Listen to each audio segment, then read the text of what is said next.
to Where I'm From, the podcast that proves no matter how far you go, you'll always keep a little piece of home with you. I'm Bill Meeks. This week, Jarod Joseph joins me to talk about where he's from, Calgary, Alberta, in Canada. That's right, folks. We're going back to Canada, eh? Sorry. You might know Jarod from his roles on CW's The 100, from a run of fun Christmas movies, think Lifetime. Or, if you're like me, you know him as Billy the Mechanic from Once Upon a Time.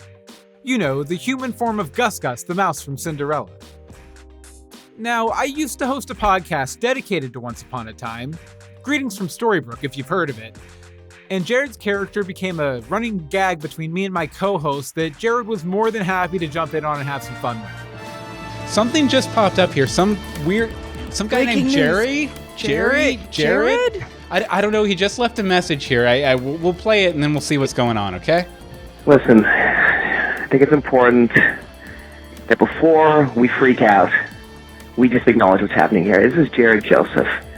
Yes, it's me. The man who played Gus. The town mechanic. Greetings from Storybrooke. Greetings from Vancouver, Canada. I just wanted to shout you guys' podcast out because you've shown Gus so much love.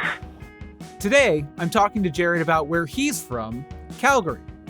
Along the way, we'll talk about being a Canadian actor working on American productions, and probably spend just a wee little bit of time talking to him about where I know him from, Storybrooke.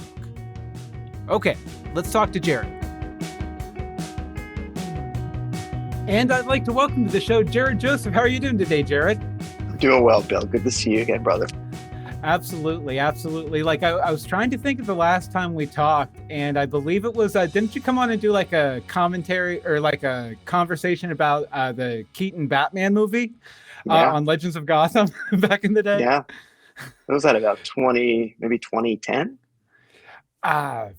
Maybe. I think it's over 10 years, I think. It could be. I don't know. I don't keep track of the years anymore. It just gets depressing after you hit about 30. Like, you try not to pay attention too much anymore. No, it's a good testament to our long-lasting friendship.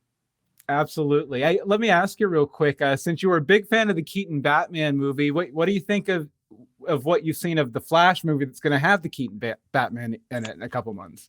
Well, obviously excited just to see it. See him, I should say. But I'm concerned that it gave me a very video game feel, and it obviously won't be Tim Burton's Gothic world. And, I see Michael Keaton flying around and stuff like that. I mean, that's not the Batman I remember, but, just got to trust the process. But, I just want to see him. Yeah, absolutely. I hope it's grounded, though. Oh, for sure. With the multiverse, you almost have to be a little grounded for it to work out right. Yeah. I do think it's going to be interesting to see what they make his Batman do, because his Batman was always so stiff and everything. But now that they can really go in hard on the CGI, it might be cool to actually see that version of Batman move more like Batman, Might be fun.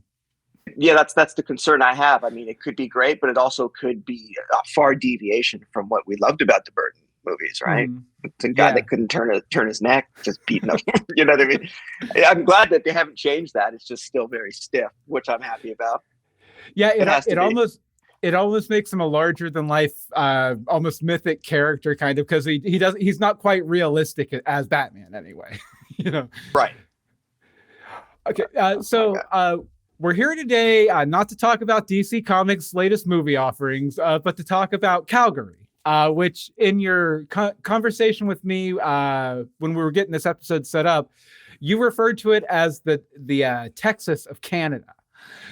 I'm from the Texas of America originally, so we might have some common ground here. How exactly is Calgary like Texas?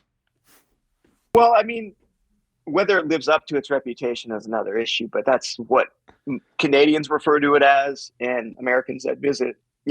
But it's also it's a hybrid of, if you were to put Denver in Texas, so it has the old West, but it also has that kind of metropolitan Dallas old money kind of feel, right? So it's a hybrid of every cliche you could ever imagine from the Wild West. You could even have it borders Montana, about a couple hours away from Montana, right? So it has that. But, you know, it's the oil industry. That's where it is in Calgary or in Alberta, period. The rodeo, largest rodeo in the world, top 3 rodeo in the world. The beef industry. It's just, there's way too many things in common with Texas to not get the nick. Our police wear cowboy hats. And I'm not saying, our cops wear cowboy hats, ride horseback in some parts of the city. And, you know, we really lean into the cowboy thing there, which is why I call myself cowboy. I'm not a cowboy, but I'm a boy. I'm a boy from Cowtown. They call it Cowtown. Now, since you were growing up in and around that, did you ever consider going into a more cowboy kind of profession than actor? Listen, I rejected it. I rejected it so much growing up because I was, you know, I wanted to be cool. I want to be cool, black. I'm black. I hated country music because that's all my mom listened to. My grandpa's, you know, he's a pipe fitter. He's just a blue collar dude. So I tried to be the opposite of everything that was surrounding me. But when you get older, you come home, right? I mostly only listen to country music now. I'm obsessed. I'm obsessed with the Wild West culture. But you know, you run away from what's in your face when you're young, and you try to be this. Yeah, I'm everything. You know, my dad, my family on his side is from Antigua, so you know, reggae and soca. You know, I would like to say I'm part reggae, part redneck. You know, because the other side of my family is redneck, and but now I love it. I love it so much. I can't really relate to a lot of the, you know, the other stuff anymore. You stop hating, you know, the obvious things. Yeah. And that's interesting what you say though about like just that impulse. And I think we all have this a little bit to sort of like be the complete opposite of everything you're around growing up. Like, when do you remember kind of realizing that that's the direction you needed to go, you know, as you were maturing? To go back? Or just to run away, Oh, yeah. I don't know if it was a kind of, but you, like you said, you get it. It's like the kind of the kid that becomes goth when they come from maybe an evangelical family, you know? Yeah. I was Independent Baptist and I had my sophomore year in high school was my goth year. It was a very dark year for everybody involved. Right. But you maybe didn't even choose it. It's maybe just, like you said, an impulse, knee-jerk reaction. And it's like, But, you know, I don't remember the time that it happened, but I do know that my mom would not turn the country music off. And I don't even know if I hated the country music because there was a point that I did love it. You know, with her, it was something we did, like the Judds and, you know, Garth Brooks. This was in the mid-'90s. It was great country music during that time. But she drove me crazy, as mothers do. So I made it a part of my gimmick to hate country music. So I think it started with the country music, and I just rejected all of it. What are some of your favorite modern country acts that you're into now? Now that you've kind of come back to it, I got to tell you, man. There's a dude named Jelly Roll. Jelly Roll. I don't know if I'm familiar. Okay, well, Jelly Roll's from Nashville, Tennessee, and he was a rapper. He's a large rapper.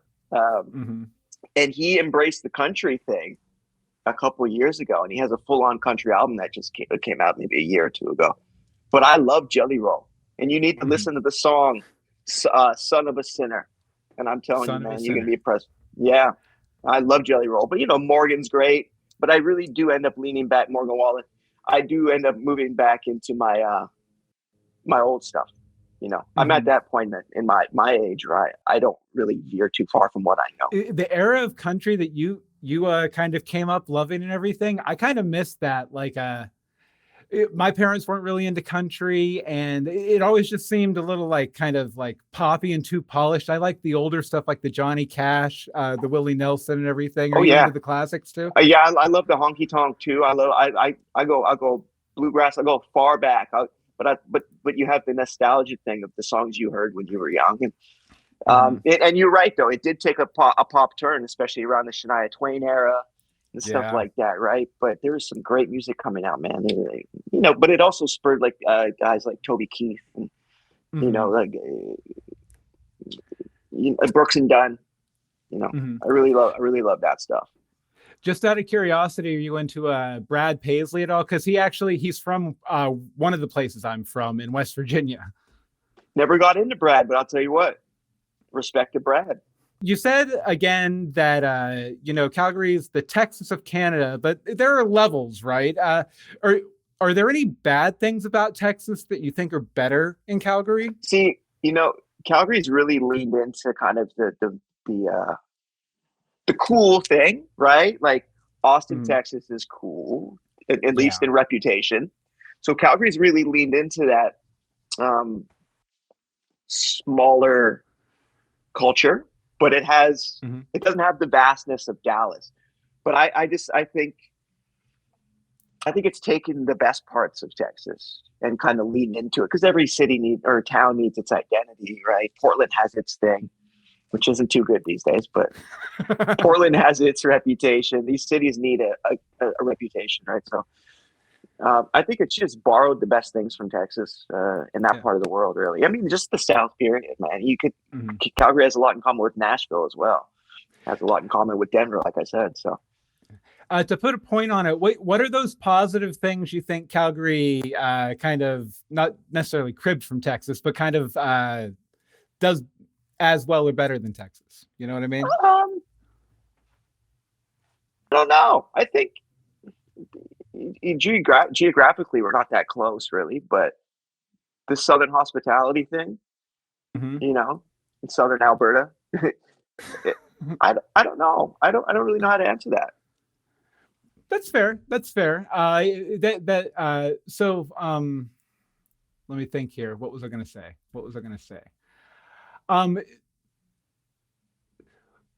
What does it feel like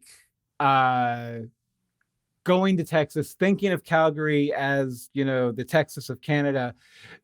Are you constantly comparing it to where you're from, or no? I get the Texas. It would swallow Calgary up. Right.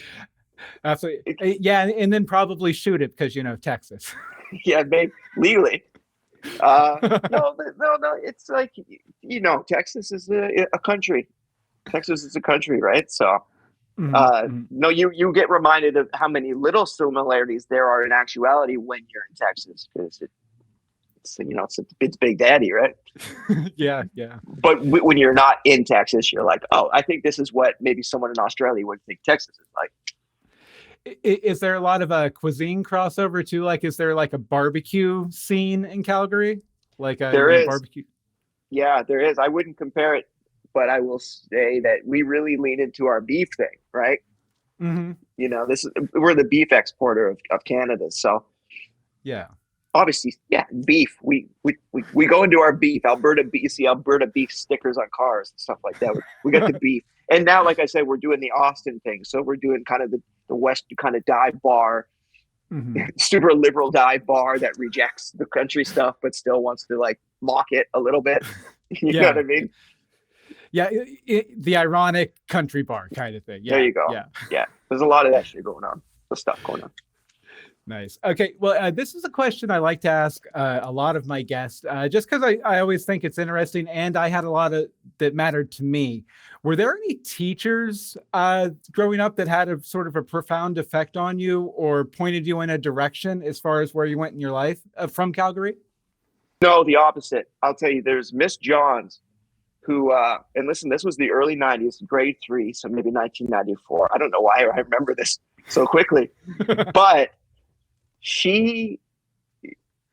I've never had a teacher like me, and rightly so. I'm old enough now. I could look back and be like, I would hate that kid. I wouldn't want that kid around my kids. When you're an adult, you can admit some kids you don't really take to as much as some other kids, right? Yeah. But when you're a kid, you think everyone has to like you because you're a kid. So this is I dropped out of school when I was about 16, right? So I didn't get too far. But my knee-jerk reaction to things that weren't working well for me was to get angry. And I was that kid in most of my classes. And in grade 3, I remember Miss Johns. And I don't want to get too into the race stuff. It bores me. But I'll tell you, there's a time when my mom had to come in and talk to Miss Johns, and I remember her sitting my mom down and saying, you know, the kids are gonna all think they're gonna think all black people are like Jared, you know. And I was that stuck with me, and she said she was very adamant that I wasn't gonna do well. And again, I don't blame her. I gave all the indications that I wouldn't. But no, I've had the opposite from teachers my entire, you know, and she stuck with me. Yeah. I can imagine, like, especially after that last example there, like, come on, like, I mean, a kid can have an attitude and it doesn't have to be like, you don't have to file it into, you know, the bucket of a stereotype, you know? Well, no, it's a huge burden to say that the entire race is on my shoulders because I threw the pencil at the kid. You know what I mean? So. Oh yeah. In like I think anyone who fits into any category, like you know, if someone's like I can't be held responsible for everything every man on the planet does. You know? No, it's like no, it's like no. We're all individuals. So I'm glad those young men probably met other people that look like me, and they can discern for themselves which ones they like and which ones they don't. Because tell you what, in third grade, that's a lot to put on a kid's shoulders, man. Oh, for sure. Well, you know, normally when I ask people that question, they have some supportive teacher who pointed them in a direction. You do not. So what kind of got you into acting? Like what pointed you in that direction? That crazy kid had to make a living somehow. Right? Yeah. So, you know, all that behavioral stuff that I had issues with, academic issues and all those things. I mean, it kind of makes sense. You know, my refuge from all of that, because like I said, I was a poor student. Not applied. I don't think I applied myself, but I would act out. I dressed as Batman until second grade with the blue and gray Batman costume. My mother can attest to it. I drew Elvis sideburns for a year. I was always, and I don't want to say looking for a stage because I'm not really that attention starved as a person. I'm pretty quiet, but I did like the performing thing, and it made sense. You know that when that dad student goes out into the real world, he's either going to get fired all the time or he's not going to get a job at all. So acting this made sense. By the time I made such a mess of my life, I was like, I joined the circus, Bill. Yeah.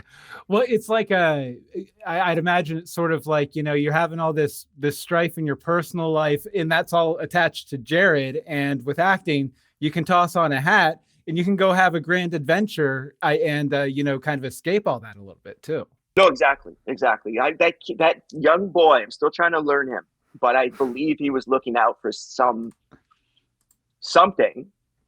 And, you know, it wasn't going to happen in the regular life. So yeah, Bill, I went where the freaks are.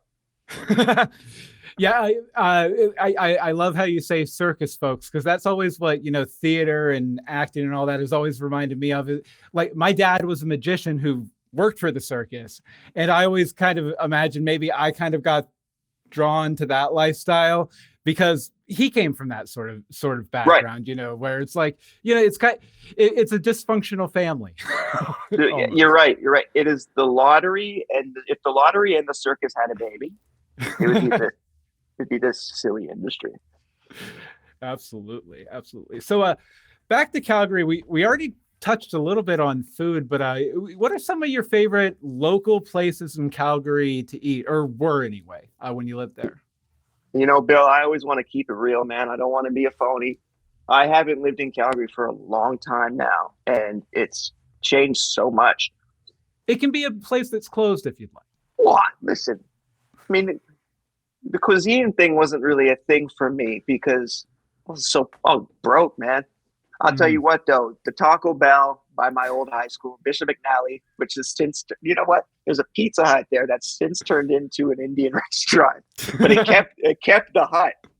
So when you drive by, it's one of those ghost Pizza Huts. There you go, and you go in there for an Indian buffet. And my city's changed so much, man. You know, I got to be honest with you, though. You know, Calgary is my hometown. It is my hometown. But my mom and I grew up in a kind of a gypsy lifestyle. I counted it the other day for this, like 13 different cities growing up. Oh, wow. So Calgary is home, but I've been everywhere. So Yeah. So were all 13 of those cities in Canada, or did you like bump down to the US for a bit or anything? No, they were all in Canada. I've since lived in the US, as you can imagine, I'm sure.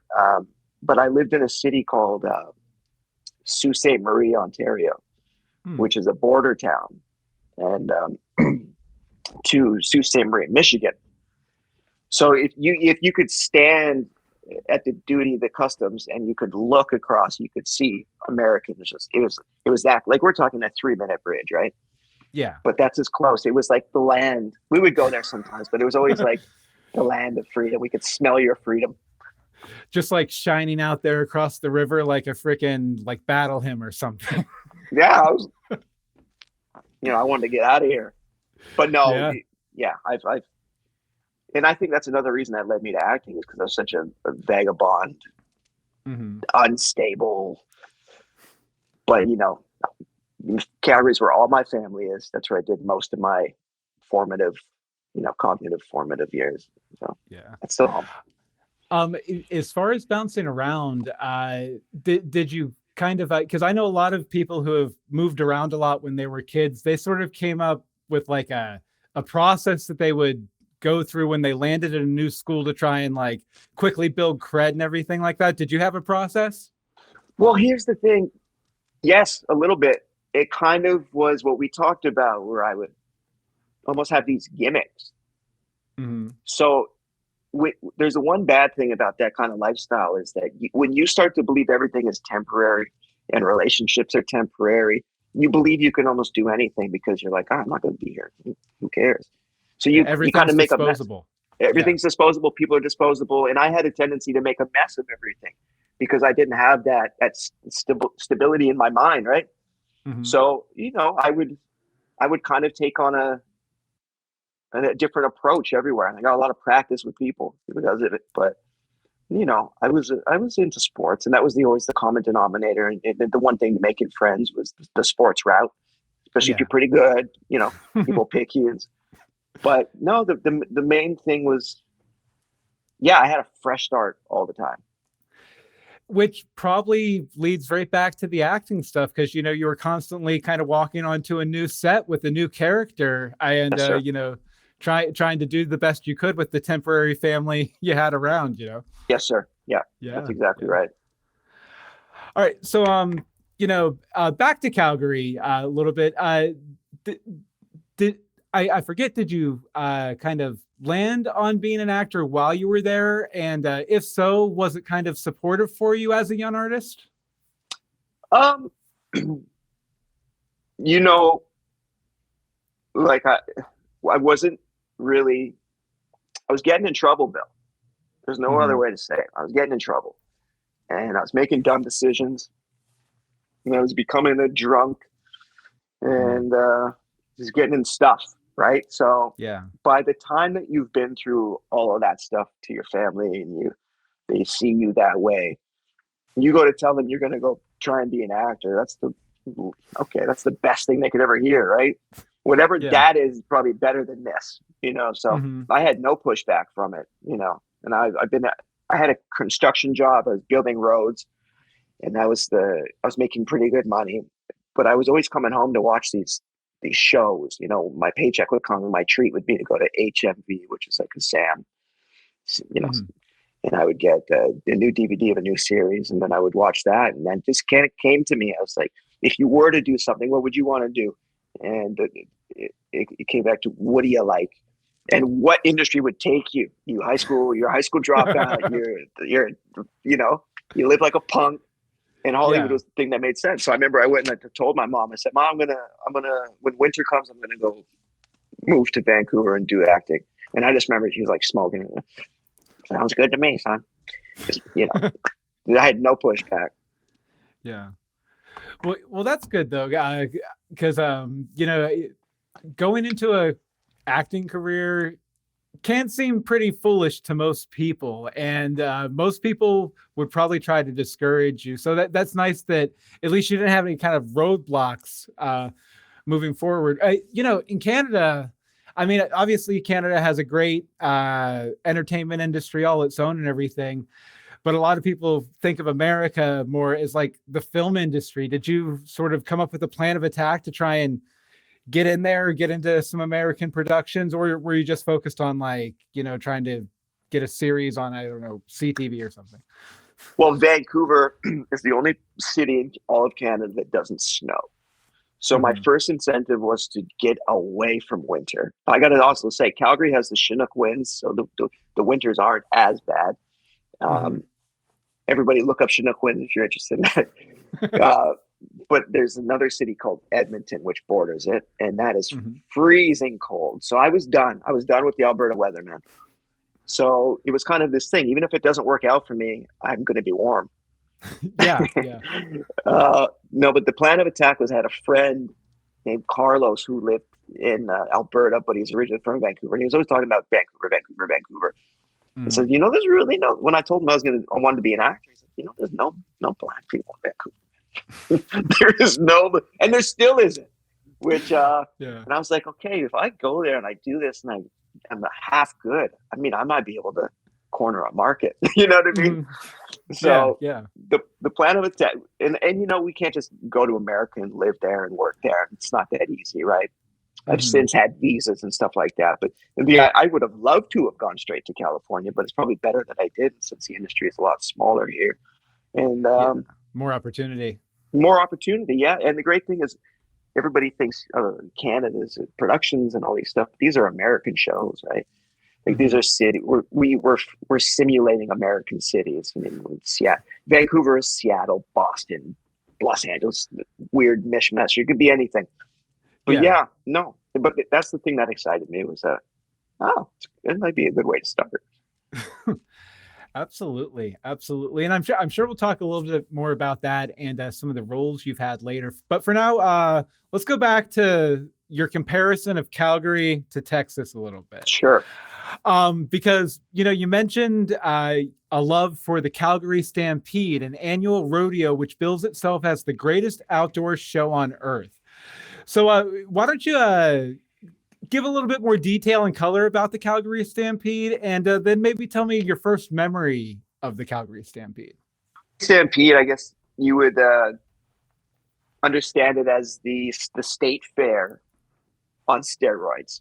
And one part of it will have the annual rodeo going on, which you can do for all 8 days, 7 days of what's going on. But the most people hang out in the beer gardens. There's a concert stage and there's a concert stage. And then in the middle, you have Disney World. So it's just this all encompassing. I really do believe it is the biggest in the world. I could be wrong, but you think of Six Flags, but you also think of a concert. That's exactly that. And it's a great time. My memory, I would say, actually I got in a fight, and this was 2005, I think. And I got bottled in the face with a Snapple bottle from behind. And then I remember I went to the hospital, but it was filled up. See, I'm just trying to paint a picture here. And I would go to the hospital and it was full. And just to give you an idea of how I was mentally at that time, that I got so upset that I wasn't being seen while my face is gashed up and dripping, right? I'm soaking wet. Yeah. Then I ended up just going back to my friend's house, and my lip was split right here. Ooh. Right here. You can do that with it. And I ended up just pouring booze on it and duct taping it overnight. And that was, I don't know how it healed. But anyways, that's worked though? Like it worked, dude. Holy crap. I blacked out most of that time of my life for obvious reasons. But I don't know how my face got back. But yeah, that's my last memory, and that was the time that I kind of changed my ways that time as well, because the Stampede for me was always a positive thing. It was I wanted that adolescent feeling to it, but then when that incident happened, it kind of soured for me. But I've been back since, and no fights, and everybody loves each other. But a lot of cowgirls. Of course. Did you ever get involved in any of the events on a more I don't know, professional side of things? Like, were you ever participating in the rodeo or anything like that? No, no, but I actually have a photo of me riding horseback with my hat doing this. I do have that photo. But that little boy, you go there with your cowboy hat. You always get a new straw hat. You have your bandana. I just kind of, again, just back to the common denominator of being this kid that, performing and stuff like that. I just love to go and dress up as a cowboy and walk around with my mom and eat the food. Oh my God, the food, man. State fair food, but this is it's like that. Oh, it's just crazy. Was there anything ridiculous like lard covered corn dogs or, cheese curds and gravy or anything? Or it exists now, but not then. No one knew what a freaking calorie was in the early 90s, right? So we just kind of just made stuff up as we went. But we have the world famous donuts, our mini donuts. And that's what people go crazy for, is little mini donuts. Little mini. So just a regular donut, but miniature, or more like a donut hole? Or it's they're tied. They're still circular with the hole, but they're packed and they're just sugared up and spiced up. But I'm sure they're everywhere. But for us, we think we're the only place that has it. You know how that is. Oh yeah, for sure. So I know it had the whole fair aspect and everything, but there was also, an actual rodeo. Do you remember ever seeing any really bad accidents at the rodeo or anything like that? No, my mom always kept me away from that. My mom is big on animals, and as am I. But at a very, very early age, she was very aware of it, and she didn't take me around she would perceive as animal abuse or anything like that. So I since have a mature understanding of it, but she didn't really want to see me seeing that going on with the bulls and stuff. So it was always kind of shielded off. It kind of had a big rise, and you have to go into that part of the stampede. Yeah, and she pretty much kept me away from that. That's interesting though, because it sounds not only was it an important event to your community, but it was an important event to you growing up, and kind of, constantly avoiding the main show of it is interesting. So you said you've seen rodeos since. Do you ever regret not seeing those maybe slightly more rough and tumble rodeos of the 90s? No, Bill, I think I believe in timing and maturity and stuff like that. I probably would have broke that little kid's heart, to be honest with you. Because I was aware. I was aware. I don't think it's a mistake that I missed it when I was young. But I go now, and I like I said, I'm obsessed with Western culture, man. And I say Western culture like I live in Pakistan, and I'm talking about America or something like that. But no, Wild West culture. And people love the show Yellowstone now, right? Yellowstone is just Alberta. I mean, you could shoot that in Alberta. So I'm glad that kind of culture is being embraced in the mainstream. Absolutely. Yeah, I haven't got to see it yet, but I've heard many, many, many good things about it. I'll have to check it out. Yeah. One thing I was wondering, and you might know this, you might not, I might edit it out of the final episode, but I was always kind of curious, like when there's a rodeo, like what's the economic incentive there? Is it more about being a fair with some shows? Is it about like farmers bringing their cattle to sell off, or what's kind of the purpose of it? Well, you have the riders, right? The riders have, this is their World Championship, Stanley Cup, this is their opportunity to do their thing. They wait all year to do their show. So, it's a sport. So you have the participants that are excited to do it. They bring their bulls, and then, it's a spectator thing as well. So there's a huge contingent of people in Alberta that love to watch the rodeo. So you just think of it like an annual championship. Fair enough. Yeah. With some junk food around the facilities. Yeah. Perfect. Yeah. All right. Very cool. Okay. Well, Jarod, we're ready for our first game here. This game is called What if it happened here? Now, you've been in a lot of shows over the years, so I'm going to call out some of the shows you've been on and then ask how your character's story would be different if the story had happened in Calgary. Make sense? Sure. Okay. Yeah. All right. First up, the 100. Well, he probably wouldn't have been gay. Just not very gay friendly there in Calgary. No, it is. It's just I'm just stereotyping. I'm being silly, but the character in Calgary,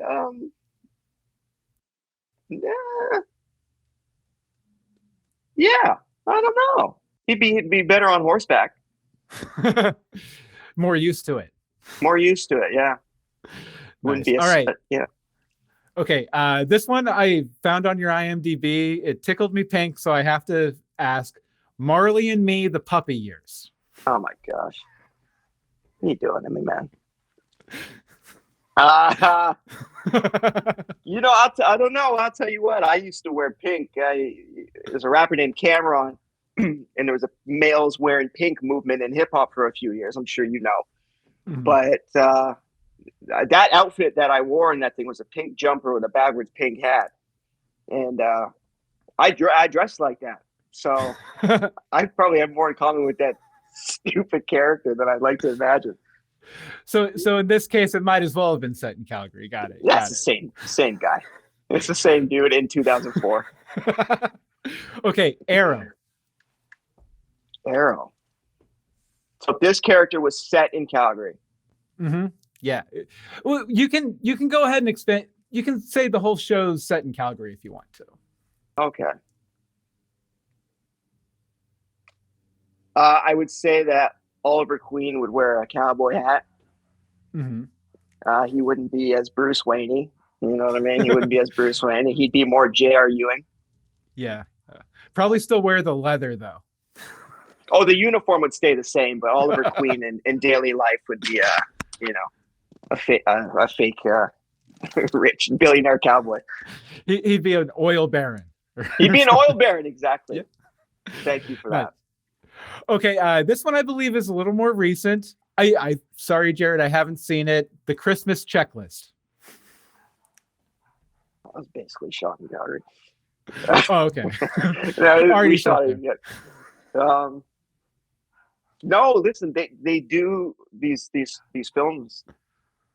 They are set in small town, rural, what people believe to be flyover country and stuff like that. Mm-hmm. So often they do shoot in Calgary.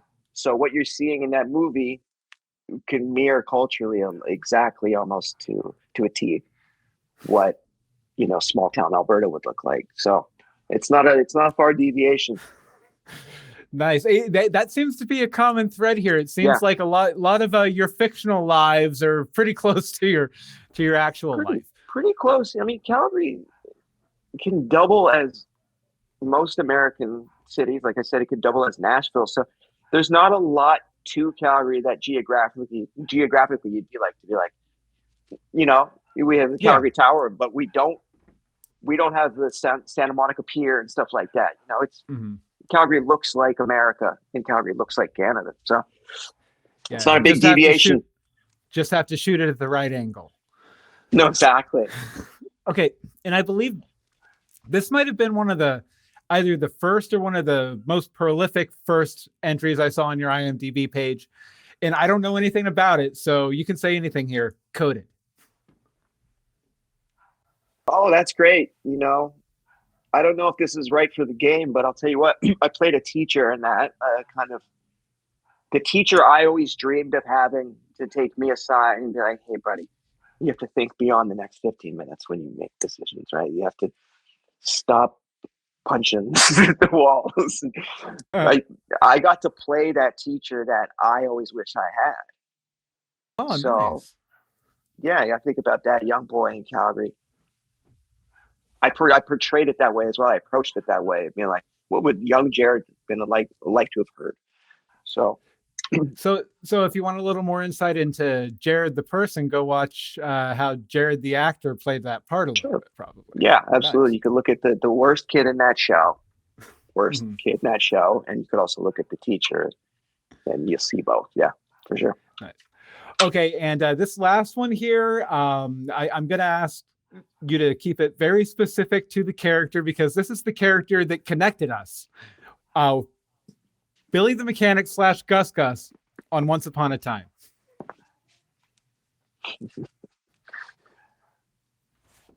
Sounds about right, man. Blue collar, hardworking guy that just turns into a friggin' mouse sometimes, Yeah. Yeah, I don't know what to say, man. I don't know what to say. Do you think the Calgary police would have solved Billy's gruesome murder? Because didn't your body end up in a dumpster or something? Yeah. I don't know. That's what I hear. It was just a stuffed dummy. But, they don't have to pay the dummy. No, exactly. The Calgary police probably would have let that one slide. Especially when it was the time in the mid 2000s when I was living there and I was, just getting in all that trouble. I think on their priority list, they probably would have went on to bigger, better things. Mechanic in the dumpster. Oh, that's just a Tuesday. There's too much crime, man. They got other stuff to do. Nice. All right. Well, Jarod, that does it for the game. I'd like you to let you know you've won. And the thing you've won, and I'm sure you're very, very excited about it, is a quick word from our sponsor. So I'm going to play an ad real quick, and then we'll be right back to talk more Calgary with Jarod Joseph. Stay tuned. Where I'm From is brought to you by Streen Studio. That's STREANN Studio, the web app that puts you in charge of the live show. Streen Studio allows you to take your streaming game to the next level by allowing you to stream to multiple platforms at once. If you want to go to Twitch, if you want to go to YouTube, you can stream to all of those platforms at once, get feedback from your audience, and most importantly, it puts you in control of the show. Now, Streen Studio has several packages that work for just about any type of broadcaster. From the free plan, where you can stream with a watermark, all the way up to the gold plan, where you can have up to 8 guests. You can stream to as many social platforms as you want. You can get a web link to share your show with external audiences, and you can even get an iframe so you can embed your live stream show directly into your website. Hey, I love Streen Studio so much, I'm using it to produce this show. I want to thank Streen Studio for supporting Where I'm From, and you can give this fantastic software a spin and support Where I'm From at the same time. Just head over to our website at billmeeks.com/whereimfrom and click on the Streen Studio banner so they know we sent you their way.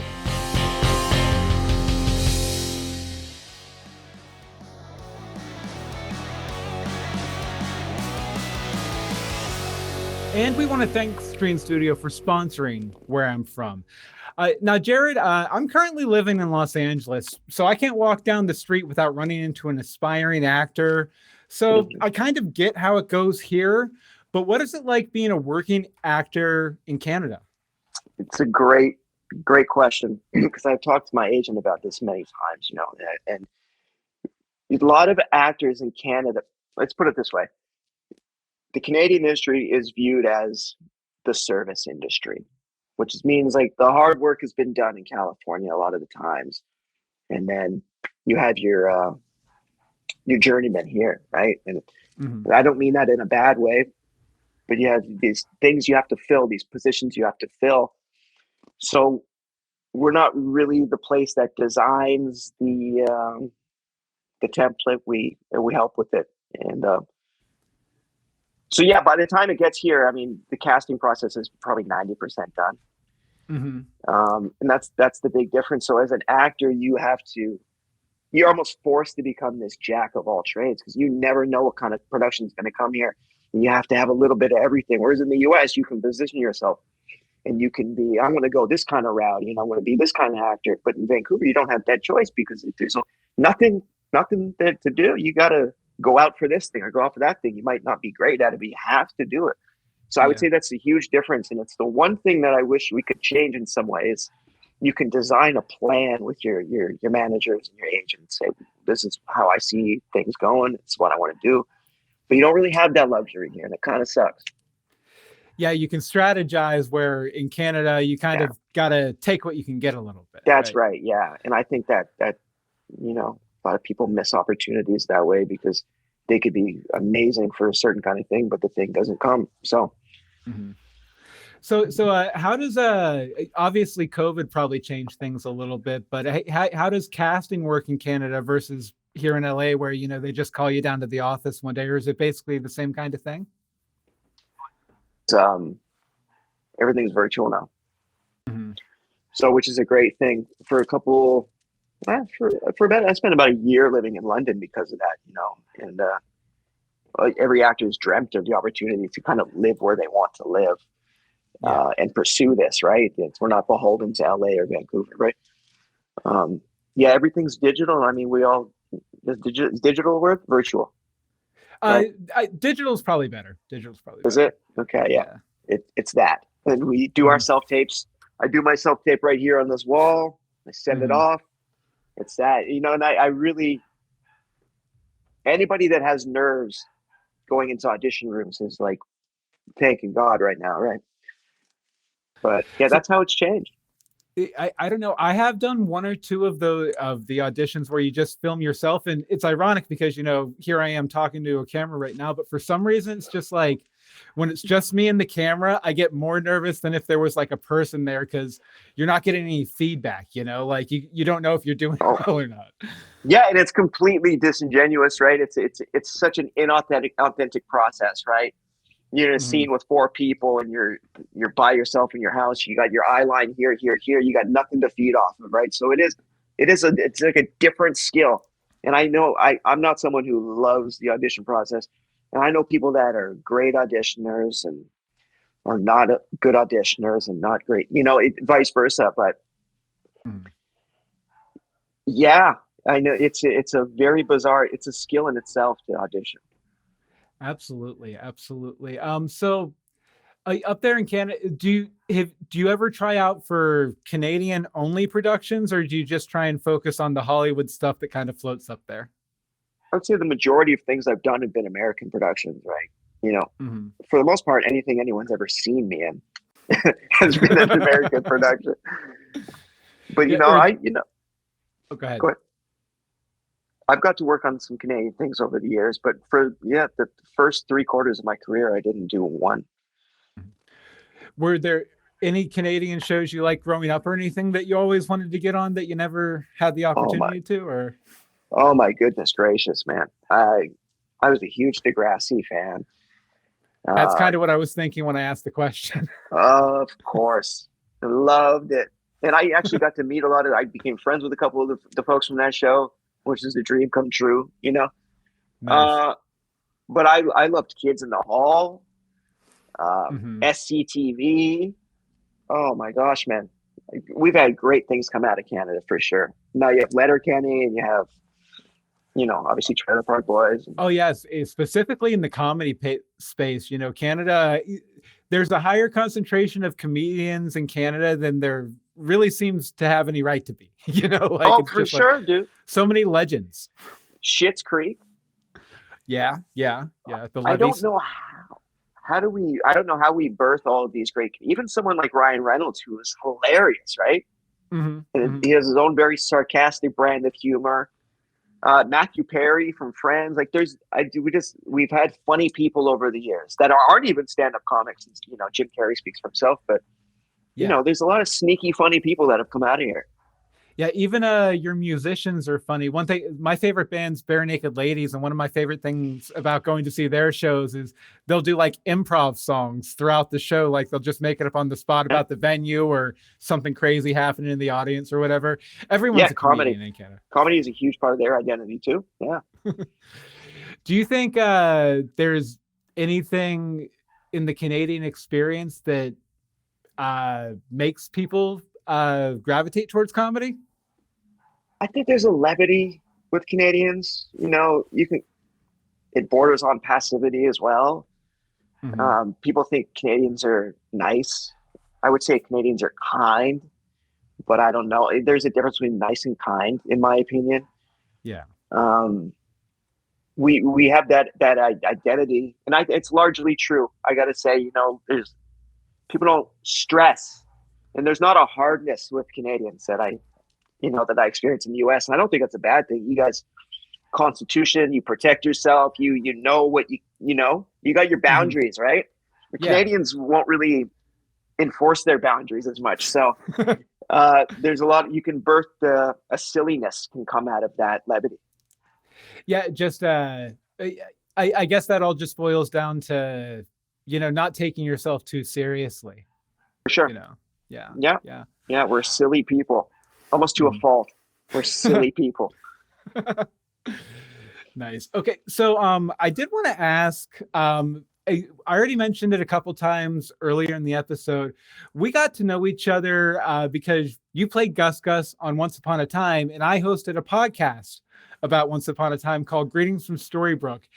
And I remember the first season we were doing the podcast, your character showed up and died almost immediately. And we were like, that's really funny. Why don't we make that a running joke where we're constantly reference Gus Gus or Billy the Mechanic throughout. And at some point, I forget, I think it might have been one of our listeners mentioned it on Twitter and tagged you in it. So I was just kind of curious, like, when did you become aware of what we were doing about you on Greetings from Storybrooke? When you told me.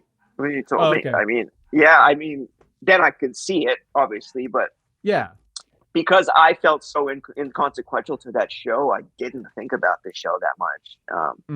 But it was nice that there was a sector of people that did care. You know what I mean? There was a very big sector of people who cared an awful lot about that show in both good and bad ways.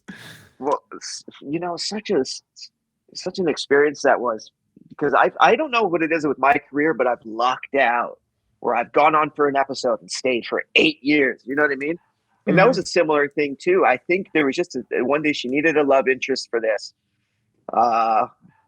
Might have been filling a quota. I'm not going to say, I don't know, but and then let's make him a mouse. Which mouse? I think it went that way. So I don't know, man. My experience on that show was kind of bizarre. Yeah, sounds it. What am I doing here? No one knew. I do remember you always being more than willing to, send in a voicemail when we asked for it, or, kind of like play around with the show as we were going on. What made you decide to come play with us? Like, just because, we, as far as you knew, we were like nobodies with a podcast who had no connection to anything. And we're contacting you about a show you had one small part on. So what kind of convinced you to come play? Well, if you're nobodies, I was a nobody. So nobodies unite, whatever, right? Nobody plus nobody equals somebody. Listen, man, I've told you a bit about my life. It's ideally we want to talk to me is, it's like the fact you want to talk to me, man. Shit. That's it, Well, it's pleasure. Being on a show like Once Upon a Time and The 100 and some other shows with, these sort of rabid online followings, it can kind of put you on a spotlight in both a positive and a negative way. What are some of the most positive and or negative interactions you've had with fans of the shows you've been on? I might have really underestimated the social media thing, and I don't think it was what it was, but it was 2014 around the time that I started realizing that, I was experiencing a little bit of fame, because I was just always outspoken on Twitter. I was just talking my shit. And then I had thousands of people like weighing in on it. I'm like, what the hell? Oh, it's that the show. I didn't really understand the crossover. So it took me a long time longer than it should have, to really realize you should separate Bill, because I was just a dude talking to the air, to separate that guy from the guy that they are interested in the show. So, if I could go back, and I can't change it, but I would have been so, well, I'm pretty inactive on social media now, but I would have been so inactive that I would appear to be a mystery, to be honest with you. No, I wasn't mature enough to separate that world. So I kind of got a rude awakening and watch what you say. And so you can still be yourself without being on soapbox and all that, so Yeah. that was a huge realization for me, was that, even the Once Upon a Time fans reaching out to me, I couldn't compute that people were talking to me because of the show. Yeah. It was just like, oh, that was a gig I had months ago, and that was that. And then all of a sudden, Gus Gus, coming from people like me. Yeah. And, it was, I didn't really understand it. I don't know if that answers your question, but the social media thing was like, now it's insane. Yeah. But it wasn't, it was getting there at the time, and it was really cool, but I wish I understood it better. And do you think it sounds like your understanding kind of came down to, tread carefully, use it when I need to sort of thing? Like, did it turn you off of it? Yeah, it did. But a lot of it was my fault. I mean, it's like, I'm a different guy than I was at that time, but that young man kind of felt like he had to be in, and I'm not that person. So a part of me wishes that this person was doing that stuff. But no, I had some experiences where I said things, and not particularly bad things, but I realized that I could burst a person's bubble, and they could then view that character different. Not even me, but they'll view that character through that tweet that I. Yeah. And I wouldn't do that today.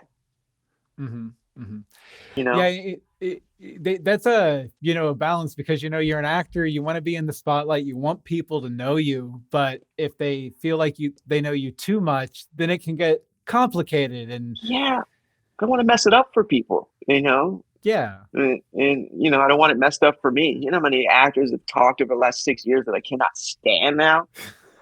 These stupid people. So, I don't want to be a stupid person. Don't listen to us, man. Don't take political advice from us. Don't take anything from us, because we don't know what we're talking about half the time. So take it with a grain of salt. Think about the character. Ignore the dude. Now, maybe you should re-embrace social media and just do acting tips with Jarod Joseph or something. Stay on brand. I'll figure something out, Bill. You and I met on Twitter. I don't have Twitter anymore. My Twitter account got attacked and hacked. What am I talking about? Like, it's a physical fight. It got hacked. But I'm trying to find I'm trying to re-embrace social media in the modern times here. I mean, the actor isn't the biggest deal in the world anymore. The TikTok star is, the YouTube star is, right? So dude, I have to use it in a lot of ways, but I got off for 2 years. I don't know if you noticed I was gone, but I was gone for 2 years. Oh, I noticed. Okay, good. That is good. No, but I'm learning to re-embrace it in a positive way. And I know positivity gets thrown around all the time, but in a productive way, Yeah, it's like versus Twitter, where it was more of just like a megaphone, like the newer social sites like TikTok and stuff. Like, not only is it just like sharing whatever, but you also kind of have to be a content creator, producer, performer, all wrapped into one, which, if you're a triple threat, that's one thing. But if you're someone who's just really likes going to the set and working in acting or whatnot, that's a whole different skill set you have to develop. That's right, Bill. And, they used to really, mentors in the acting world always had disdain for this idea of a brand. You're not a brand, you're a friggin' actor, and you're a character, and you do the thing. You're not a brand. But now you can't really make a career without that. And I didn't see that coming. I didn't think anyone saw that coming. But you have to really embrace it, and you have to embrace it in a way that doesn't mess with you. Because, I've seen people that I know personally get on, with this, embrace this new thing, and they've really changed as people. And they're not the people that I know personally. And there's a desperation that comes from it, and then you start to get addicted to that attention, right? Yeah. And I'm very aware of that, and I don't want that to mess with me. So, but you do have to be your own manager in a lot of ways, and your own brand ambassador and all that shit. So yeah, you're right, Bill. Yeah, it's hard too, especially for someone in the spotlight like you, because, a lot of people use social media to just represent who they really are, the good, the bad, the ugly, and everything. But when you're, out there not only representing yourself as a performer, but representing the shows you're on, the productions you're involved with and stuff. It's a whole different level of responsibility. And you can't just say, oh no, I didn't like Marvel movie number 17, because then everyone who likes Marvel is going to come after you and might spoil that next job for you or something. No, you said it perfectly. And I wish that when I was younger, I kind of had the understanding that I was representing something else, and I think you do have to take that seriously for sure. Yeah. A lot of responsibility.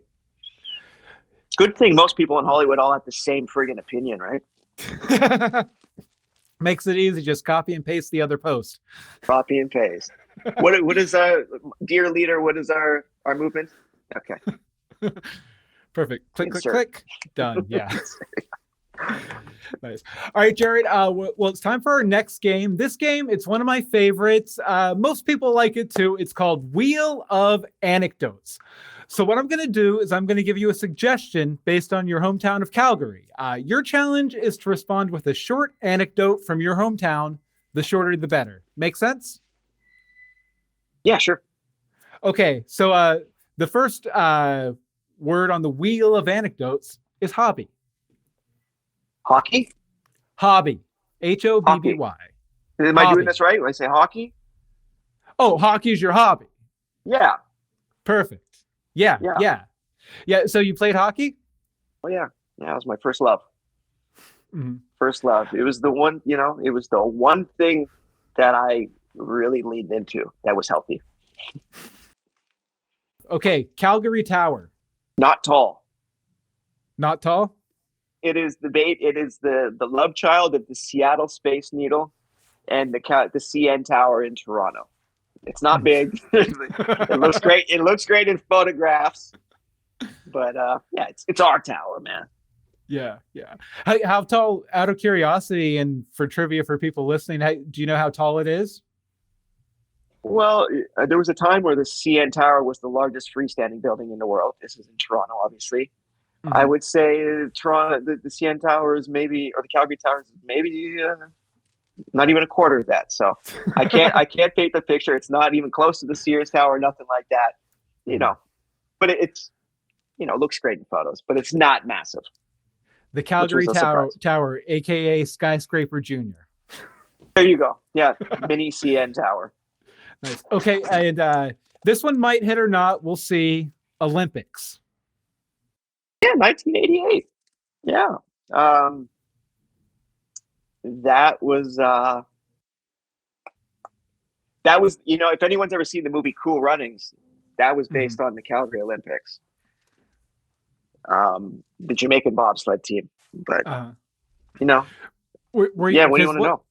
What was that, like 88 or something? Were you old enough to kind of have a sense of, I had heard that it was kind of crazy in Calgary during that time too.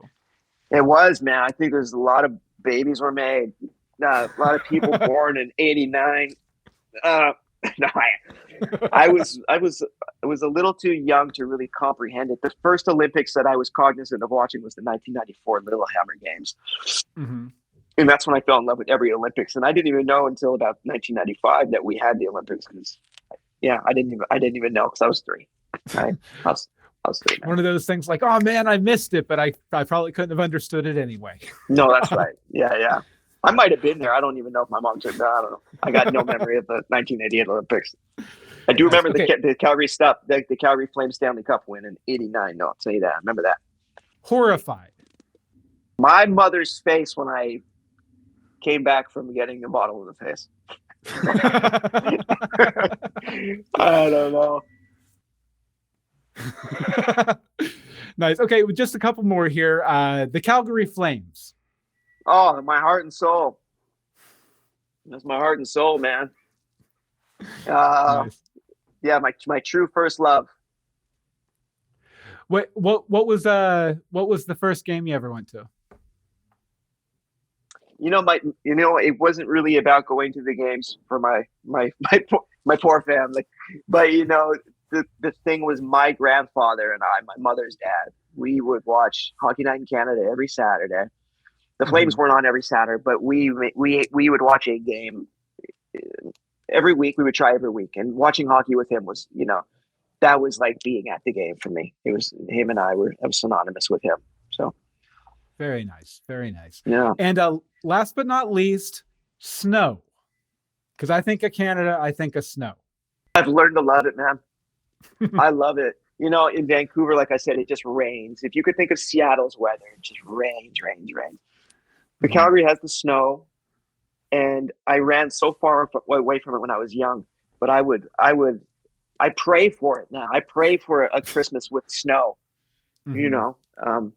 No, I love it, man. I love it. Yeah, like I love the snow. I when I lived up north, I loved when it would snow. When I got my driver's license, I started hating the snow just because I hate having to do the ice skating rig thing out there. Well, Bill, let's be honest here. We like watching the snow. Maybe not so much being in it, but we like watching. It was beautiful, isn't it? Yeah, it's nice out the window, but it's not nice out the door. There you go. But I embrace it. Right. Well, Jarod, I would like to congratulate you. You have won yet another game. Unfortunately, I don't have another ad to play for you, so I'm just going to applaud for you and say good job. Thanks a lot, man. That's for you. That's for you. Very nice. That's for the people, man. All right, so just a couple more questions to wrap up here. Let's see here. Hold on one second. I have to cough. There we go. Okay, so I'm a big theater geek and a music geek, and I've done a fair amount of both kinds of performance. Did you ever do any live performance in Calgary? And what did you get into? What were your favorite venues? Stuff like that. Every year we would go to the Christmas Carol live play. That was the Christmas tradition. I did do school plays like I think most kids did. And actually, maybe I could try and get you a photo. But I was dressed as a cowboy, and it was, I think, second grade. Yeah. I forget what we were doing. We teach line dancing in school in Calgary, right? So no. Yeah. So it was a country themed play that I did. I think I maybe played Jesus. It was something else. But there was these mandatory school plays, but I dreaded it. As much as I told you I was a bit of a dumb kid, but I was also very shy with stage fright and stuff like that. So I didn't really lean into it. But going to see the plays with my mom every year for Christmas, that was always a tradition that I look forward to. Do you prefer on-screen acting versus stage acting? Yeah, these are two different sports as far as I'm concerned, right? Which is what people have asked me, when do you get some theater? Because I don't want to disrespect people that have worked there so hard to learn how to do theater acting, right?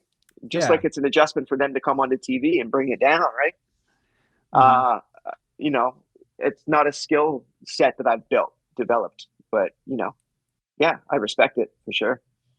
Yeah, because on-screen acting, it's like, obviously you go in there with your lines learned and everything, but it's kind of a plain and experimental to a point where you're doing all this stuff. And, the rehearsal process on stage is like that. But once you get into the show, it better be the show every night. You better, curtain better be at 8:30 and, intermission at 9:15, stuff like that. Yeah, I'll tell you what, Bill, I think that's why a lot of theater actors transition well if they do the work and learn how to, bring it down, all that stuff. Because the work ethic that the pressure you put on yourselves on the stage to not be unprepared, you will bring that into the acting and with the auditions and the film stuff. You'll bring it in. For a lot of actors are lazy and they learn their lines on the way to work and stuff like that. Theater actors are not lazy. No, not at all. I mean, there's plenty of them that are, violent drunks and, but when they're on stage, they're completely responsible and they are there to work. They leave. You won't catch them with their pants down. Yeah, exactly. Yeah. All right. So this question might hit, it might not, but I did see it and I thought you might have some perspective on it. So you can always tell a lot about a town by how it deals with tragedy. So in 1999, there was a disaster at the Hub oil refinery in Calgary. Were you still in the city then? No, I was living in Ontario during that time. I came back in 2001. Oh, okay. Okay. Well, when you did come back, that it was a pretty big event at the time. Did you sort of see any impact of it, or hear of any impact of it? No, sir. No, and I think that has probably more to do with where my lifestyle at that time. I probably wouldn't have understood it. Mhm. But if I can mention a tragedy, that'd be okay. Yeah. The late great Owen Hart, brother of Bret Hart, professional wrestler, fell to his death in Kansas City in 1999 while being lowered down to the ring. I'm sure a lot of people know the story, but we mourn Owen Hart to this day. So if you're a son of Calgary, you're forever a son of Calgary, and we take our hometown kids very seriously. So that's a tragedy that sticks a lot of people from Calgary, is the Owen Hart death. Oh yeah, I remember hearing about, like, was never that big into wrestling, but I remember hearing about that at the time. It must have been just like terrible local impact, for sure. Because we don't have a lot of stars, but when we have them, we love them. All right, so you mentioned you bounced around Canada a lot. What are some of your other favorite Canadian cities? I mean, Toronto's kind of an easy one.